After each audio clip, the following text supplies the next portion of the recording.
Are you okay? Is this Lance? Oh, Lance got in. Okay, I saw Lance.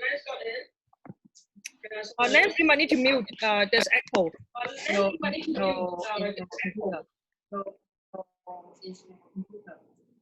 Okay, I think. Oh, I lost Lance. Oh, Lance, are you here? I just asked you to mute. I didn't ask you to go off.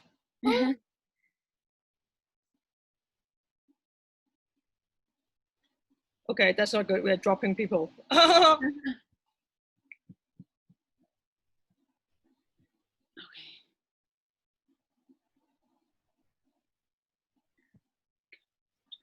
Lance, are you doing okay there? I am.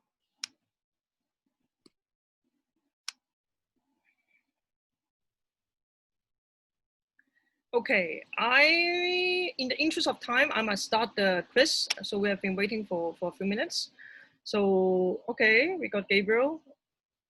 Lance, are you joining us? I'll give you 5 seconds. Are you joining it with your mobile? Okay, I'm going to start. Okay. So here are some statistics on Hong Kong. So think about that. So this is one of my favorite questions. It's a research done by the CUHK Sustainable Development Solution Network. So this is 2 years ago, but I think it's still quite relevant. So how many of those in Hong Kong know about the SDGs? And mind you, this is a skill survey because it's more about the young people. It's people aged 15 to 30. So not the general population. Yes, it's 15%. So it's rather quick. Christine, okay, there we go. Next question. Okay, how many tons of waste are generated every year in Hong Kong? And the number is going to be much bigger this year, I think. And the number has been increasing sadly. Yeah, and this is a statistics from the EPD in 2018. So we have one of the highest per capita waste in the world. Yes, it's 5.7 tons. Okay, Christine again. Okay, so about 30 to 35% of the waste in Hong Kong are being recycled. So what does that mean in terms of tons?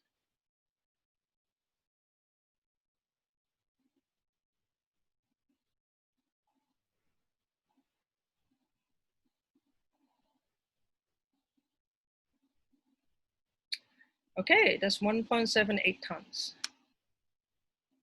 Wow, Christine is growing very strong. Okay, SIPO is coming out. Okay. So a lot of us in the household use a lot of electricity from our computer, aircon, and everything. So how much of our greenhouse gas in Hong Kong come from electricity?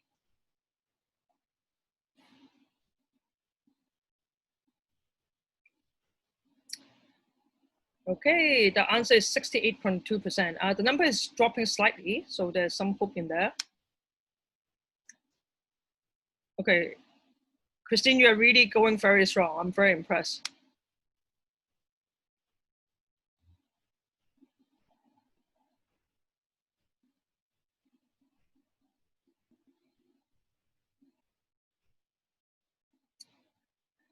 So I think I hint on this questions earlier, the recycling rate.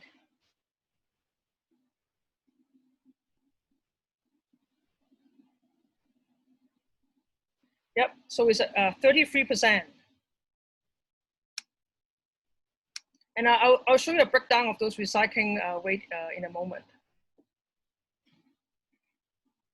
Okay, so we all live in a household, whether it's flat or apartment or house. How much of the household consumption accounts for Hong Kong carbon footprint?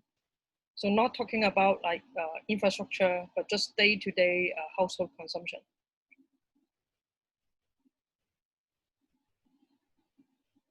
Yes, the answer is 78%, so it's quite high.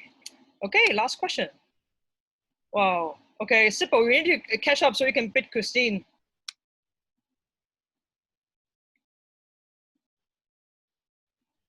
Okay, this is a really recent question. So I think today the number was probably going to triple or 10 times as high.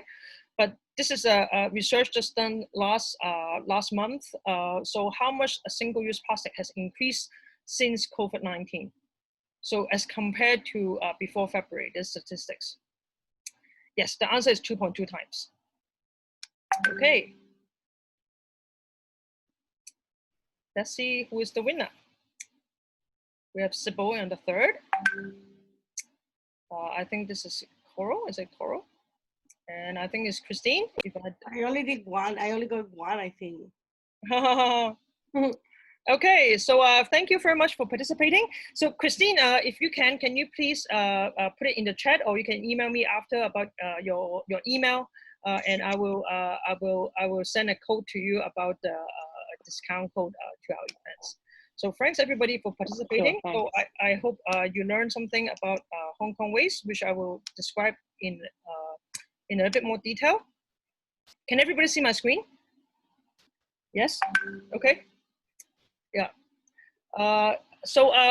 Yes. So this is a status of the UN SDG. This is not Hong Kong specific, but APEC. But you can see, sadly, across APEC, none of the SDG goals are being met. This is a 2018 data. And as you can see, the responsible consumption, which is here, number 12 here, is really lagging behind. So we are actually going backwards. So this is really something on alert. In terms of Hong Kong, we have some challenges. The SDGs are not explicitly in the policy agenda. And in terms of SDG, our government has a quite biased understanding of it, meaning it's very environmental focused. Not saying it's wrong, but it's quite biased because SDG is not only about economic development, but also about social and economic development. So in Hong Kong, we have quite a skilled approach, and I will tell you why is that. In terms of company, we have less than 0.2% of the companies which are committed to fulfill SDGs. There are a few companies in Hong Kong which mention SDGs specifically in the report, but they are very few in terms among all that. And I think part of the reasons is because the Hong Kong Exchange ESG reporting guideline doesn't have specific SDG parameters. This is versus places like Europe, where you are compulsory to report on the SDG. So I think this is limiting our Hong Kong ability to work more on SDGs. So as I said, Hong Kong is very biased in terms of the environmental aspect of the sustainable development.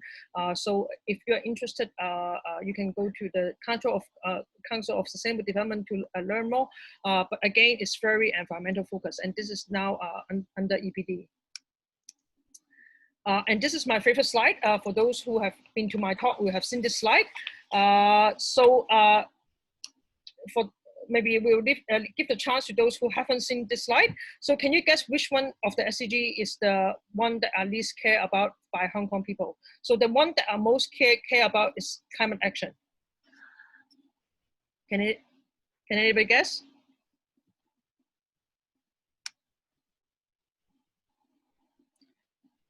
You can either speak or put it in the chat. So the answer is responsible consumption. So just like today's topic, so even though Hong Kong people, most of us realize climate change is a very big, important topic, but when we look at responsible consumption, we are pretty horrible at it. So responsible consumption is our environmental footprint to it And if you look at the key targets, it includes, for example, waste management, sustainable lifestyle, supporting developing countries on using sustainable consumption. So these are the key targets of the SDG. And today I can't go really in depth in it because of the time. But if you're interested, I really encourage you to look at the key targets on what the SDG 12 actually means. Benita, can yes. we interrupt, or you want us to wait until the end? You can ask. Yes, please. Well, it's more than a question. It's like a reflection that I've always. I mean, number 12 is my favorite SDG. I think it's the one that somehow encapsulates all the others. But I have always. I teach at university, and I always say that I find a strong conflict with number 8, the economic growth. Yeah. As the way we measure economic growth is wrong. To be, if we want to get the other 16, we have to change the way we understand growth, right? So yeah. I just would be very interested if you could consider this reflection in your coming webinars. Yes. Actually, late in the today's presentation, I have a slide. I don't know if you heard of the donut model of economic growth. Yes. Oh my God. Okay. Yes. So I'm going to use that because I think that's a better model than our traditional understanding. But thanks for raising that. No, thank you, Benita. Sorry, I should have. No. Don't worry. Yeah. Thank you. So this is just another data showing you that Hong Kong also has the highest net import or consumption emission per capita. So you can see we are ranking very high, more than Switzerland and Iceland and all that. So where does our ecological footprint come from? As I said, it can be from our transportation, electricity, and all that. And if everybody in the Earth have a lifestyle in Hong Kong, we would need 4.2 Earth. So we are ranking pretty high up there. I think we are the top, top 5 cities with the greatest ecological footprint. So this is a research done by the Consumer Council in 2016. It's 4 years old, but I think it's still quite relevant to what we discuss right now. I think in Hong Kong, we are very good at things we can see. So like waste recycling, waste reduction, those we can see on the street, or energy conservation, we are pretty good at that. But however, for things that are less concerned about our day-to-day life, for example, fair trade or animal welfare, that are more a different type of sustainable development, not on a emission scale, we are not very good at that. So here is another survey. In Hong Kong, I think more people now realize that they can buy energy efficient supply. We are quite good at bring our own bags, and I think that's because of the government levy on the on the 50 cents rule of plastic bag. However, when it comes to things that are requiring more effort, for example, like buying organic food or buying food with green labels, or just reducing purchasing unnecessary item, we are not very good at that. Here's another look.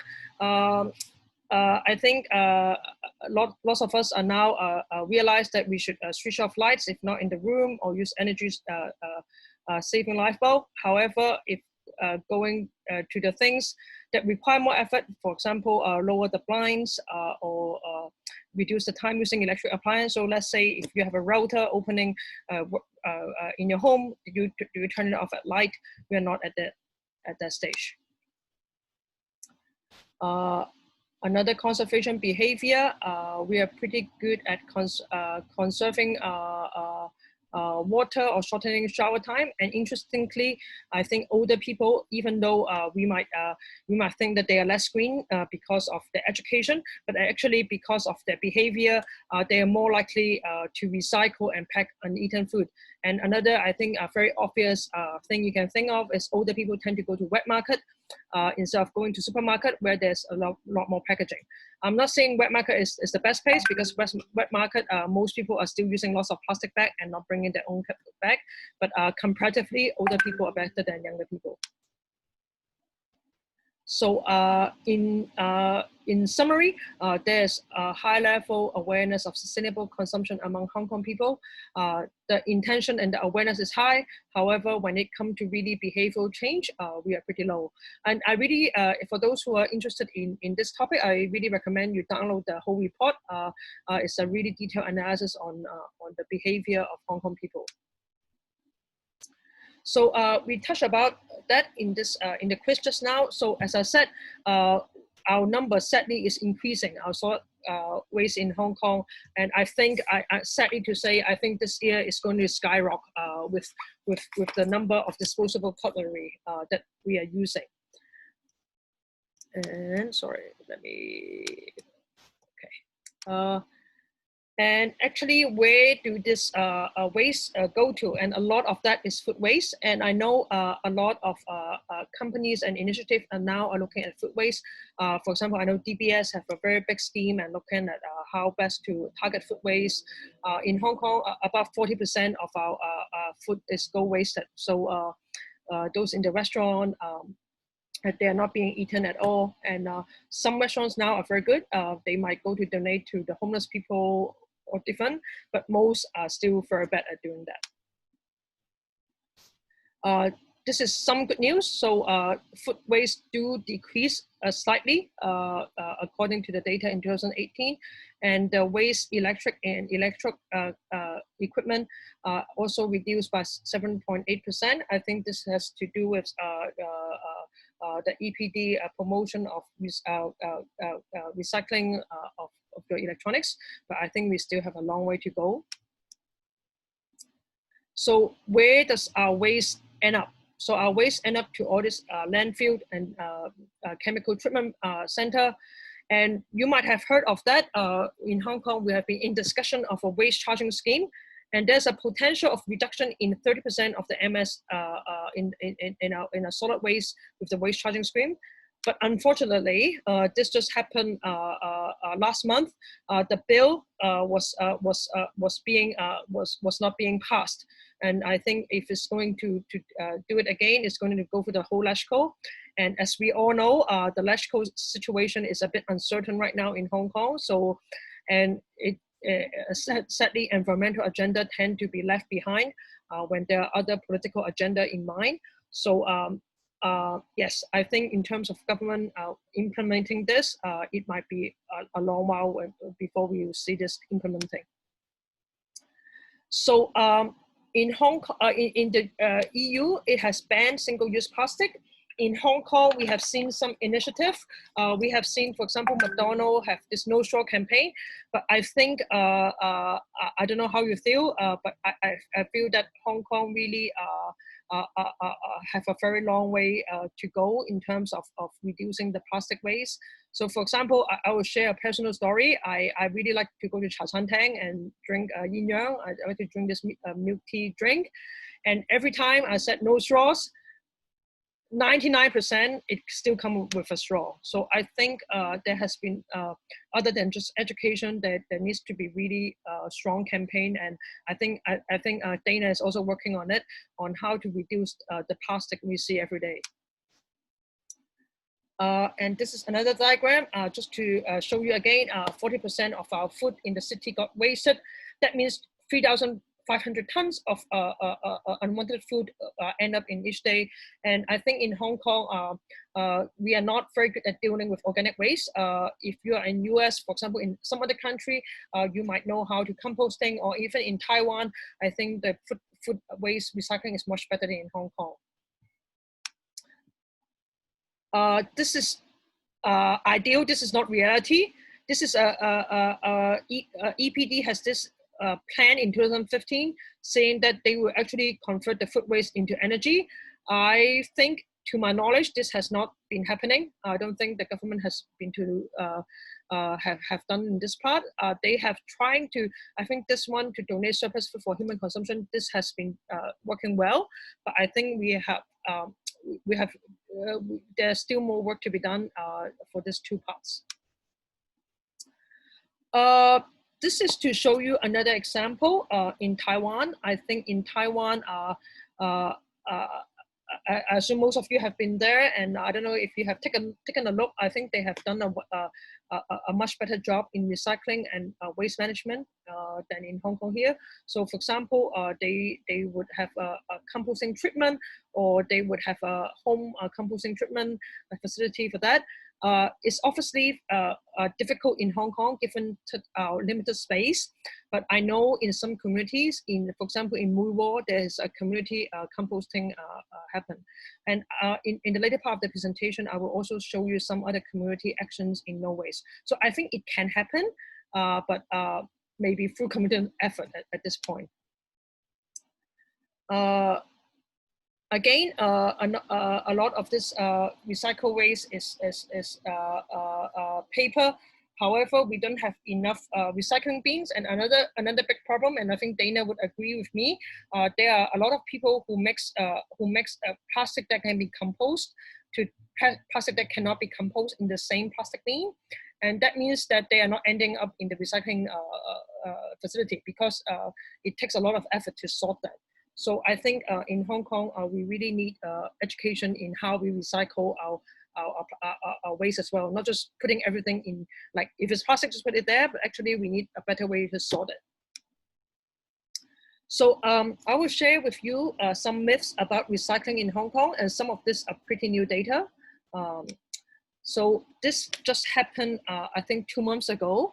A local newspaper, HK01, they have done this survey, and they survey the housing estate, both public and plastic in both public and private in Hong Kong, and they find that 2/3 of the plastic bottles that are supposed to go for recycling end up in landfill.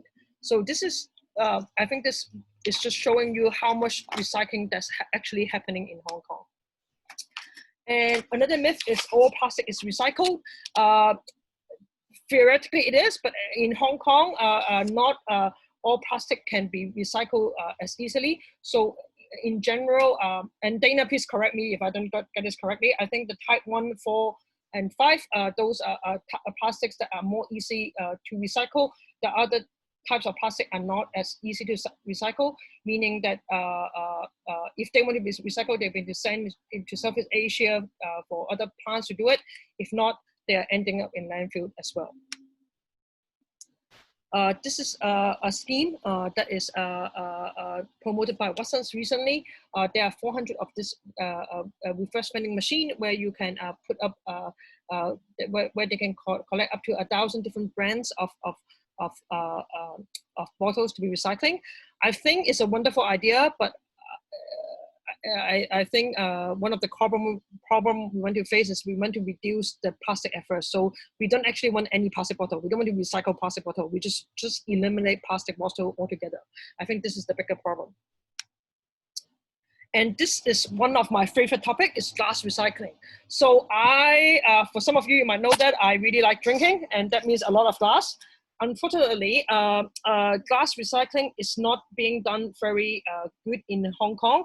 Theoretically, we have glass recycling, and Hong Kong have a glass recycling scheme, but it is a lot of studies have found that most of them are actually just being crushed and sent to reclaimed land projects rather than really being recycled.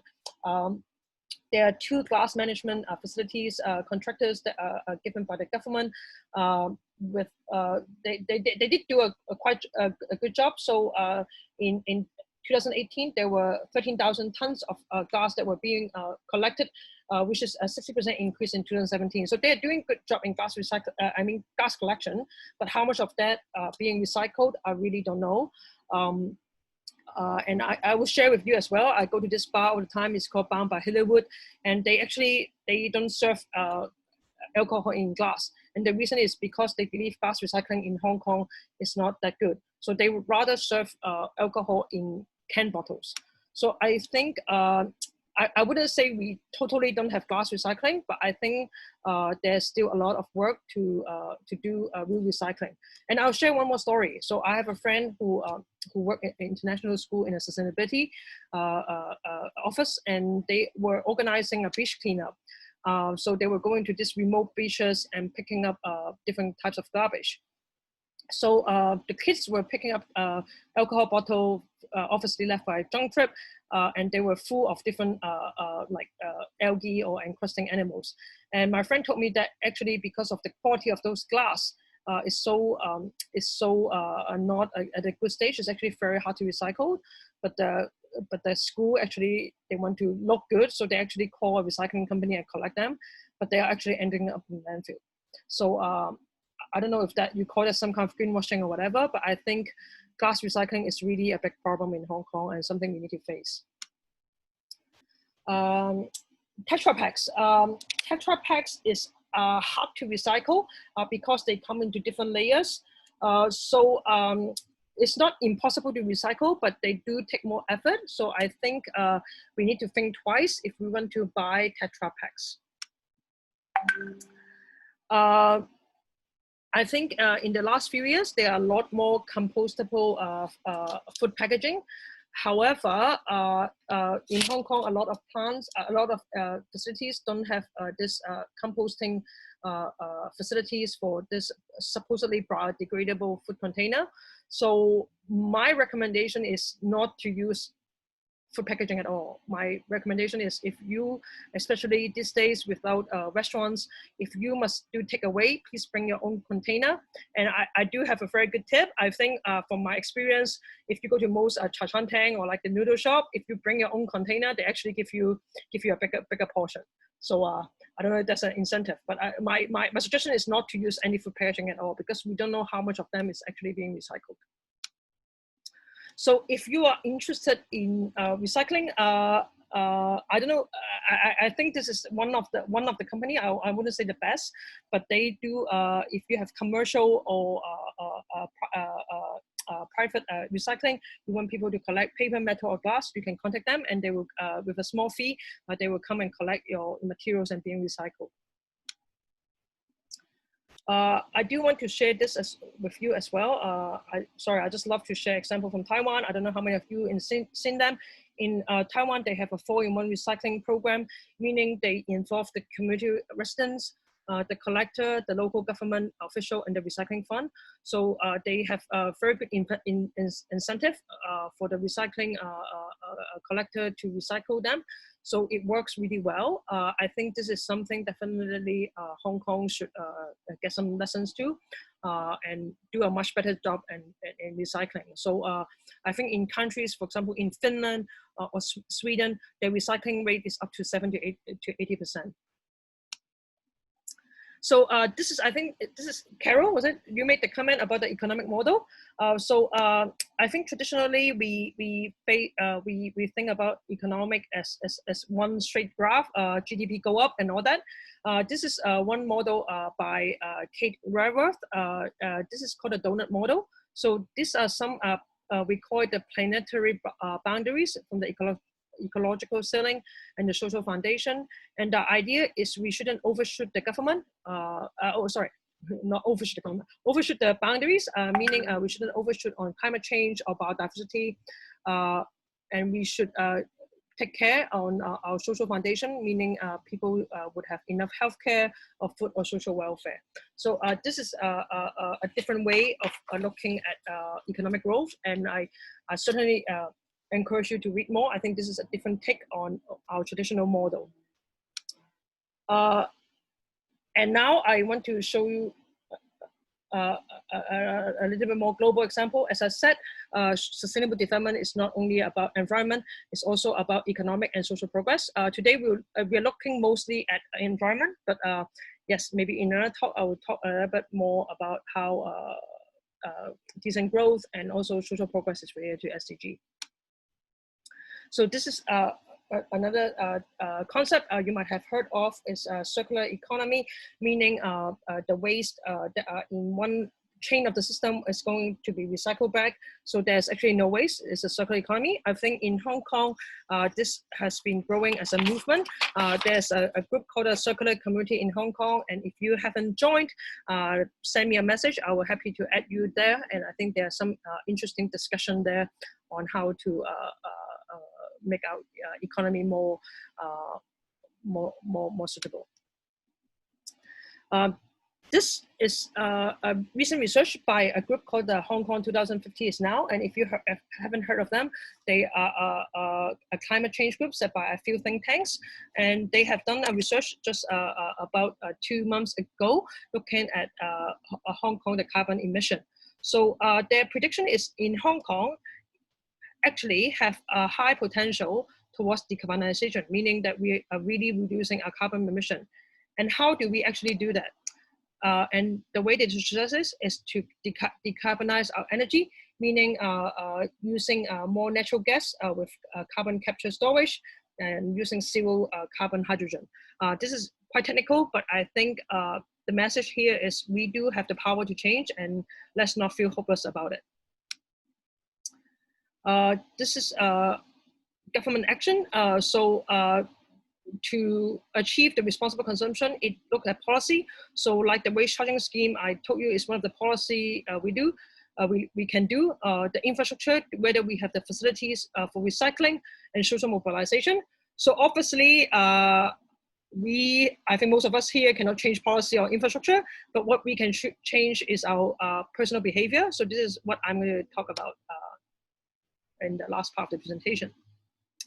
So I'm going to suggest some tips on how to go green. So have we always cooked our leftovers or eat them before they expired? And I know now we have the city super and the marketplace. It's very easy to get food from Japan, Korea, all these nice places. But if it's possible, try to eat as local as possible. And now we have a lot more local farming options, and try to avoid industrial and ready-made food, because meaning that will cause a lot of carbon footprint. Try to cook your own meal, and I think now with the work from home, maybe it's a good time to practice that.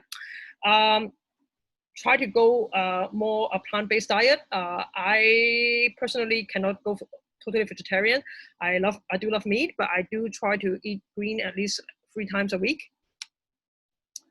And this is just to show you the data. If Hong Kong is one of the highest greenhouse gas emitter because of our appetite for meat, but if we all adopt the government nutrition guideline on meat consumption, meaning not just plant-based, but actually just reducing meat, we will actually have a 43% reduction in greenhouse gas emission. So I think this is just to show you the power we have as an individual. I'm sure a lot of you have heard of Green Monday, which is a fantastic movement in Hong Kong.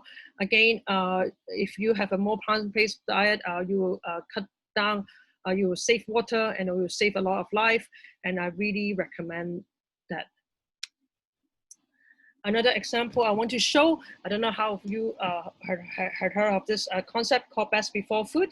So some of your food might not be expired. They might just not at the best stage. You can still eat them. And if you don't want to eat them, please donate them to homeless or other people so they are not being wasted. And as a marine biologist, I feel compelled to talk about fish. So a lot of us in Hong Kong like seafood. So for example, a lot of barn, grouper and cods are very good. However, they are in the crisis because we are not eating them sustainably. So for example, the grouper, they do change sex when they grow. So it meaning that if we eat a certain size, for example, if we eat all the female, then it will be skewing the sex production, meaning very hard for them to reproduce. So how do we actually do that? So I really recommend you to encourage all your friends. This is a free guide. You can download this from the WWF website. It's a sustainable seafood guide. So it shows you food that you should avoid. So for example, some of the groupers you should totally avoid because they are highly endangered. Some of the food, for example, the farm fish is recommended. So next time when you go to a restaurant, try to ask your waiters, is this seafood sustainable? So I think the eating habit is not just about plant-based, but also if you're into seafood, you can also make a difference. In terms of zero waste, I personally love buying secondhand items, secondhand bags, secondhand clothing. And if you like me, you like to go to Japan, there's a lot of options there. Do you also try to donate or repair your items? And here I will show you some groups where you may be able to do that. So this is to show you, I think when COVID just happened, there were a lot of discussion whether can we use reusable containers? Is it safe to use? Is it hygienic? But actually, just a month ago, in June 22nd, there were 180 experts. They signed this statement saying that reusable containers are completely safe to use once you rinse that properly. So the problem of the transmission of the pandemic is not from the reusable container, but more about droplets. So wearing masks and keeping your hands clean is the best way. So please, I do encourage all of us to go plastic free. So in China, we call it 走手. And I know because with the dining ban right now, a lot of us might need to go do takeaway because we don't have enough time to cook. And I really recommend you to go to this website, 大便妹學環保, and they actually have a list of restaurants who welcome you to bring your own containers. So they divided into Kowloon, New Territories, and Hong Kong. I really recommend it. I think it's going to be very useful in the coming weeks because we don't know how long this dining ban is going to be. This is Waste No More station. They are actually happen in a lot of area, Lama, Mui Wo, Happy Valley, Wan Chai. So what happened is each Saturday, I think the first Saturday of every month, they will set up this community sections. And as you can see, they are sorting plastics into different categories. So I've talked to my friend in Mui Wo, and she said even styrofoams from the food packaging, from the food box, she can recycle that as well. And if you want to learn more about Waste No More movement, we will have another talk. It's also another free talk on August 12th. So our friends from the Lama Waste No More movement will share their story of how they run this campaign. There's also zero waste store, not a lot of them right now, but there are options. So for example, Edgar in Wan Chai or Slowwood in Kennedy Town. So you can, instead of buying a shampoo in a new container, you can bring your own container for it. I really think this is a way to go if we're going to reduce plastic. And as I said, secondhand fashion is, I think, is picking up in Hong Kong. There are a lot more options for kids, for adults, and I really recommend it because Hong Kong people are horrible at buying fast fashion, and we are really creating a lot of waste. This is one initiative I really want to share, and I really recommend, I don't know, for those who live in Ma Wan or whoever, to start your own group. This is a global initiative. It's called Buy Nothing. So, for example, instead of buying a vacuum cleaner, maybe you can borrow it from your neighbors, and it's a community group. Right now, it's in North Point and Lamma Island only. But if you do the training, you can start your own group in Prince Edward or Funland or wherever that you are. It does require some sort of admin work, so I do recommend, if you want to do it, find a few friends who can share the work. But I think it's hugely meaningful. Composting in Hong Kong, again, is very difficult, but there are options. So sorry, I realize I'm running out of time because I do want to give Dana enough time to share. So I'm going to skip some of this. But yes, the message here is there are composting options, and do investigate them. Plastic. So yes, we're getting on Dana's point. So I think many of us are now very good at bringing our water bottle. But however, are we equally as good as saying no straws, or have we say no to useless gifts because that will create more plastic? And yes, unfortunately, with the pandemic right now, a lot of the cafe are not accepting reusable cups. But hopefully, when the pandemic over is, we will all bring your own cups to your morning coffee, and I think that really will reduce a lot of plastic. And I know Dana is also working on a campaign on it. And this is, I think, just came out 2 weeks ago from Plastic Free Seas. They have a Cantonese guide on how to say 走飲管唔該, no straw please, and different things. And now, Dana, sorry I took so much time, but please do share about your story on Plastic Free Seas. Hi, Dana, are you still there? Hi, did you mute? Okay, sorry.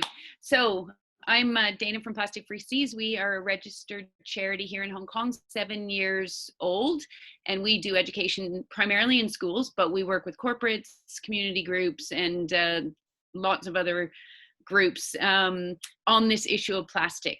And as you can tell from Benita's talk, it's not an easy subject, actually.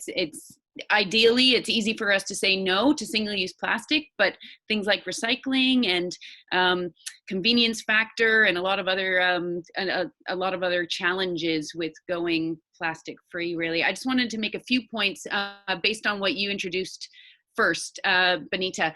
Coffee cups. We do have a campaign coming out, but unfortunately, because of COVID and not being able to bring your own, we're not rolling it out yet. But what I do recommend strongly for people is if the coffee shop won't take your cup, ask them for it in a to stay cup, and then you pour it into your own cup.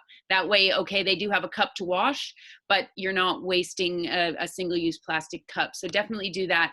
And if everybody says, you know, it's okay, I don't use plastic straws anymore, I don't use disposable cups, you know, I'm bringing my own bag, there's lots of other things for you to look at in your kitchen, in your bathroom with, I have to say I did use Slowwood's shampoo, and it is fantastic in the bottle, in the refillable bottle. But things like bamboo toothbrushes and alternatives to toothpaste, there's so many options for us out there to look at to reduce our waste. Also in the kitchen with wraps, beeswax wraps, etc. Recycling, just to your recycling point, it depends on where you want to recycle. Public bins, they only want you to put plastic bottles, body care and drink bottles into those recycling bins. But like you said, if you go to the community green station or you go to a pop-up waste no mall, you can recycle a whole bunch more. So I strongly recommend that you seek out these options to help you reduce your waste to landfill. Also, Hong Kong Recycles is a fantastic option for your office or for your home. Let me just see, Mill. There's a new facility in Hong Kong that recycles liquid cartons, so your Tetra Paks. It's not easy to recycle them. You have to wash them, cut them open, remove the cap and spout, but they can be recycled. And I'm just gonna type in here, there's a website called Drink Without Waste.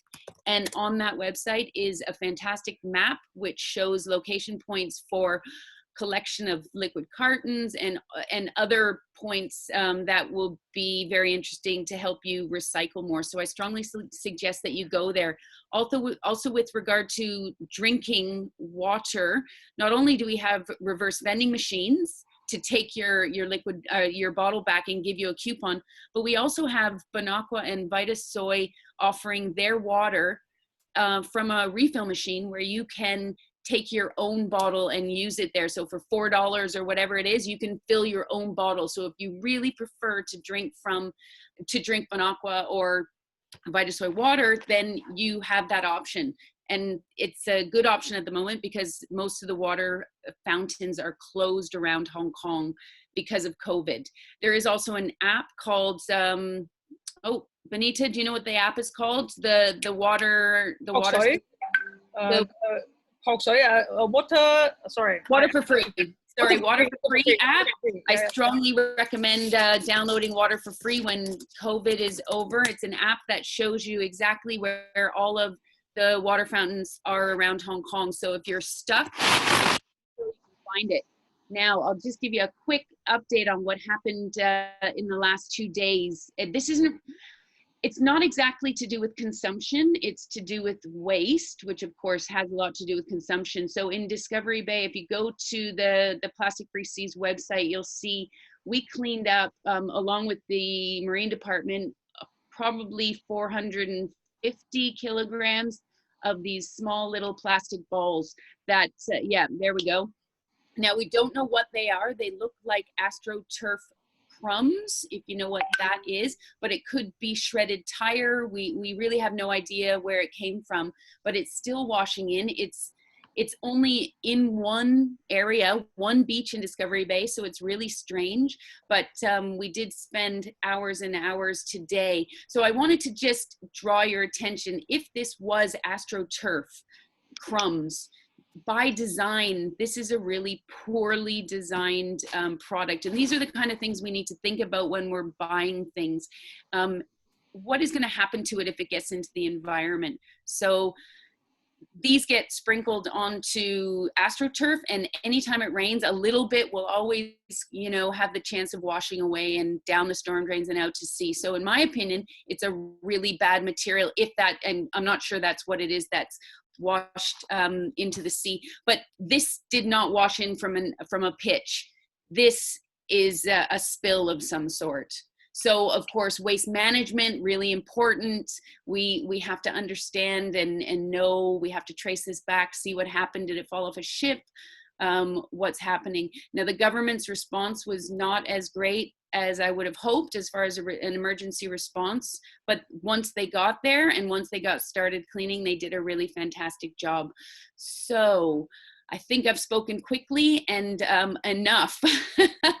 So if anybody has any questions, feel free to contact me through the website, through our Facebook page. Happy to talk to you more about recycling, about plastic, about anything in the above. And I want to give a shout out to Ben, who is on the call. He's a partner of ours in a food service company, I won't say, but they're working really hard to reduce their plastic. And they do it in schools as well, which is really important, because back, Benita, to, you know, why people are aware of this need to be more environmentally friendly, but it's not translating into action. We need education. We need it from a young age. These kids of Hong Kong have to grow up understanding the problem and understanding the solution. And with programs like food service providers not, you know, providing plastic straws, et cetera, plastic-free seas, educating in schools, this hopefully will breed a much more environmentally aware and population, and one that actually translates into change, behavior change, not just awareness.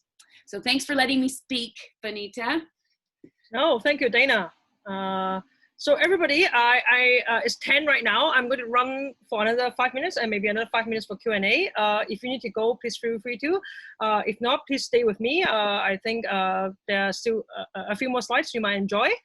Yes, as Dana said, I think the education is really important and you need to start young. And I know Lance is here with the call as well, and I'm going to mention his work on the climate strike, but I think there's different ways we can also get knowledgeable. We can, for example, follow people who might be sustainable influencers, and from their maybe posting on social media, you will know the latest news. So, for example, I don't know if all of you know the platform Green Queen. They are quite good at sharing environmental news. So that's one source of knowledge as well. And another way is also request like plastic-free gifts. So, for example, for me right now, I have been giving very few gifts, physical gifts for my friends. So, for example, if it's their birthday, I would send them to like a craft class or ask them to go scuba diving with me for a fun day. So, I think experience is better than gifts, because that probably will end up in the bookshelf for years. So as I said, so here's a few young people. We have Sarah here. She's with us, an Encompass intern. She's involved in the climate action in Hong Kong, which do the climate strike in here. And we also have Lance. Lance, are you still on the line? I think you are. He has been doing climate strikes for a year now, I think. And he's also writing to different government representatives or officials or corporations, and trying to ask them to do more eco-friendly changes. So yes, I think all of us, no matter our age, can make a difference. Yeah, this is just to show you Sarah and Lance. And finally, and also in terms of our moving, you can try carpool or hitchhiking. I know in Hong Kong it's very hard. We don't have a carpool atmosphere, but I think if you have a few neighbors, you can definitely consider that. And in terms of government, government are trying to push for more electric car, and they are trying to make it more accessible and giving more incentive. Finally, this is my best, my favorite part. I think you can also DIY your own hygiene products. So for example, like as I said, you obviously, it's a bit hard to DIY your own shampoo, but I think there are some other things like toothpaste you can make on your own, or I know Nance and her mother has doing some cleaning enzyme as well. So there's an option. And if you want to know about your carbon footprint, I encourage you just go to this website. It takes you 5 minutes and you'll realize how much carbon you're actually using every day. And finally, these are some, not an exhaustive list, but these are some resources where you can find more information. And yes, sorry, I realize I'm running over time, but any questions, comments, reflections, anybody want to share?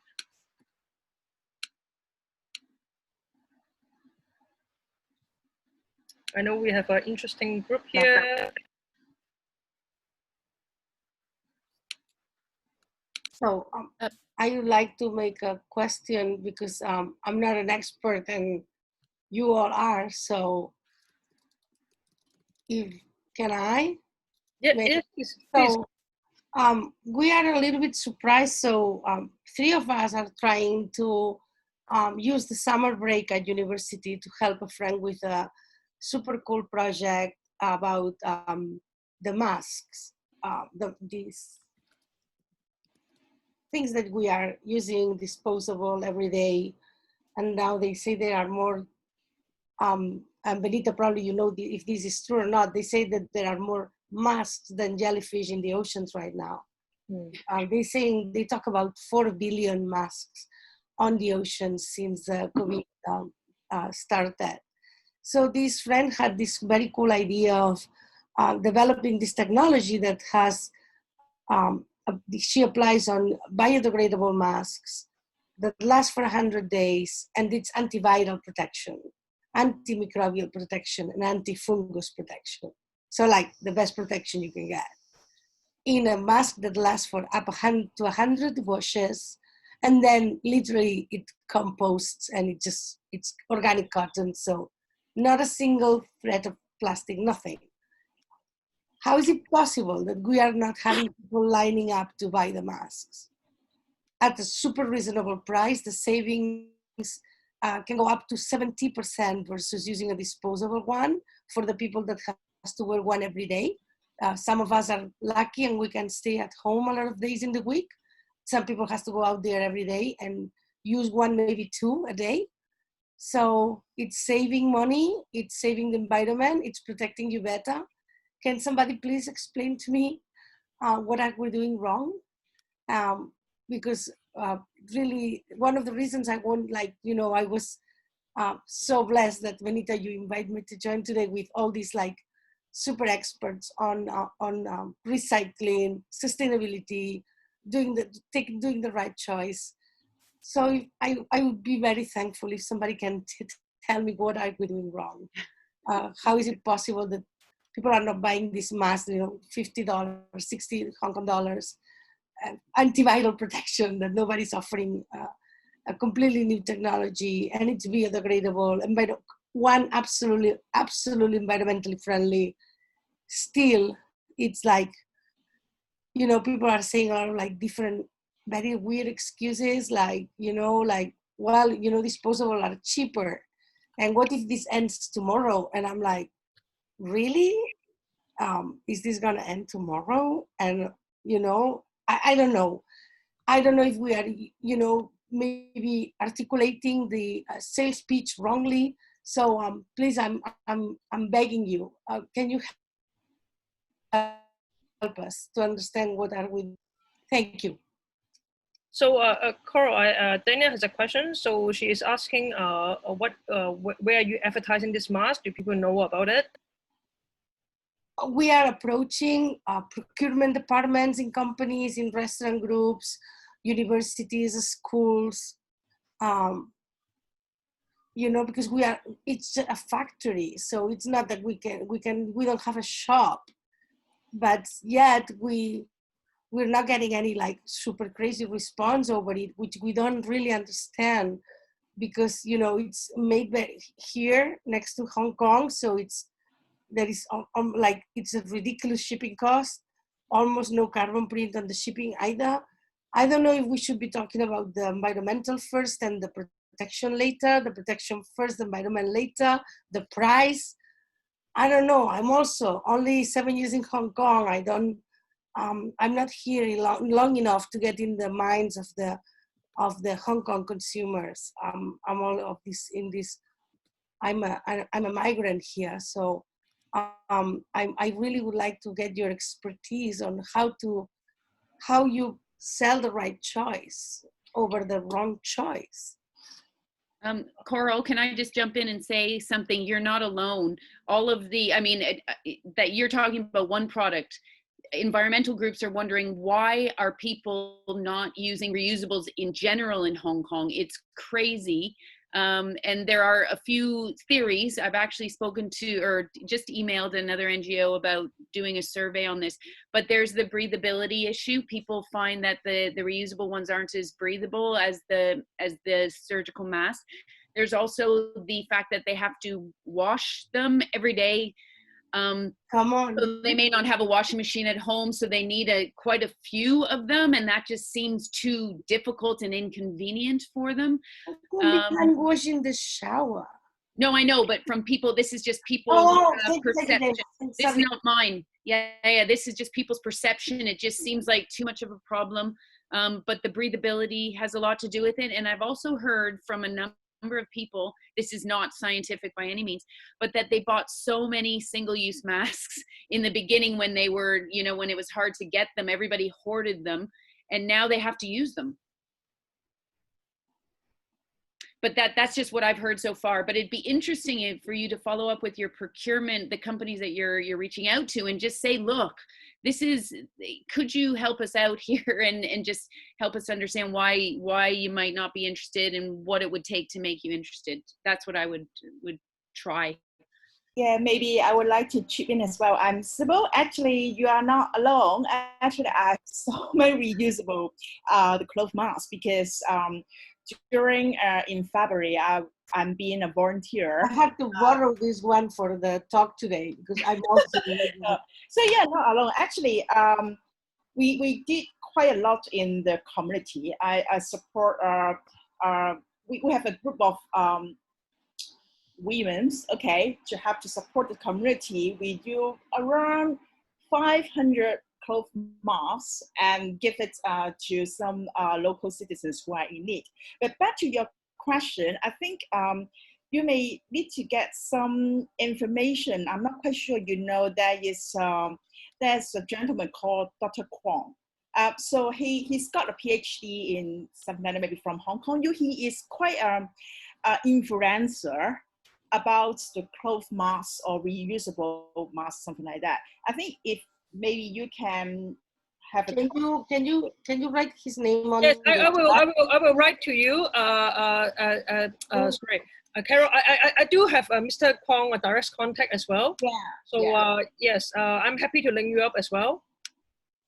If you want to know more about the Hong Kong market, whether your mask will be marketable in the local market, etc., he is the one that you may wish to speak with. Yeah. Because Dana, answering to you, my field of research is on sustainability and consumer psychology. That's why I wrote in the chat before, everything we know is that the more exposed you are in the moment of consumption, the more likely you are to do the right choice because somebody's looking. So when nobody's looking, and that's when we go to household, plastic bottles, shampoo, when nobody's watching, you are much more easy to be taken by the convenience, little evil, right? So, and I was like, okay, this is perfect. It's a mask. You walk around the street with the mask. It's like the straw, or like walking around with a plastic Starbucks cup. or a plastic bag, you know, it's something very public. So I thought it would be like, I'm like, okay, let's do this. Like, I'm gonna give it 24 hours and then, you know, we're gonna sell them out. No, nothing. So, but what you said makes sense. The people are stocked, and companies also, they probably bought like thousands of them at the beginning. So, but definitely, Sylvia, thank you for this doctor contact thing, because also since it has this vital technology protection, and I think this can be very interesting for a doctor to endorse us, because it has all this technology behind. Thank you so much. Sorry, Coral, there's Jane has a question for you. Where can you buy this mask right now? Oh, email us. We don't do, I mean, we are now trying to, because so the funniest thing is that people in procurement email me and say, you know, the company is not interested, thank you for blah, blah, blah. Thank you for your, and then they call me and say, I want one.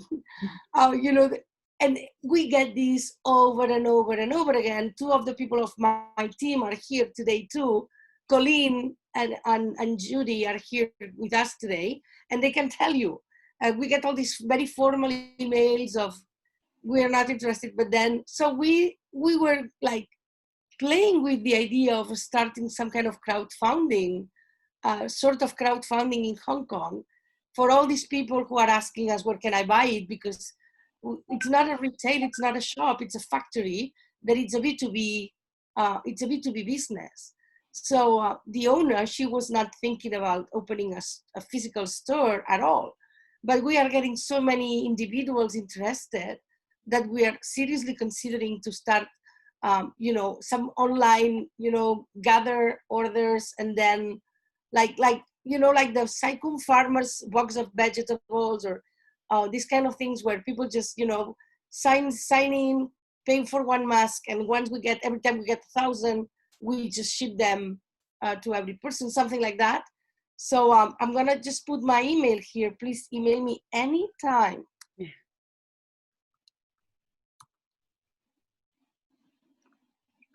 Thank you, Carol. Anybody want to share? Thank you. Anybody else want to share? Kenga, you want to share your initiative on Mawan? Kenga? Yes, well, I don't really have stuff to share. We're basically starting to do, Dana, I spoke to you a while ago on the phone. So we started collecting Tetra Packs and doing the recycle drives, as well as beach cleanups. So we do that, but we're starting slowly and applying for funds from ECF, right? The ECF, yes. So we have ideas with, yeah. And this talk gave me more ideas, so I'm very grateful. Thanks so much. Okay, thank you. Anybody, questions, comments, reflections? So yeah, I think I've gone through quite a few statistics just now in the talk. So it might be easy to digest when I say in the presentation, but please feel free to share with anybody who have an interest in sustainability, and I'm very happy to share that information. I think more people need to know about the seriousness of the problem, and whether it's plastic-free sea or the Tetra Pak, I think, or the biodegradable ones, I think we all can do our own part in making a difference. So thank you. If there's no other comment, I might close it, because I realize I'm running very behind time. But if you have any questions, comments, please Facebook us, email, and yeah, hopefully when the COVID is over, we can all go to Marwan and do some beach cleanup. Thanks, Benita. Okay. Awesome. Thank you. Okay. Bye, everyone. Have a good night. Enjoy your evening. Bye-bye. Thank you so much, Benita. Thank you.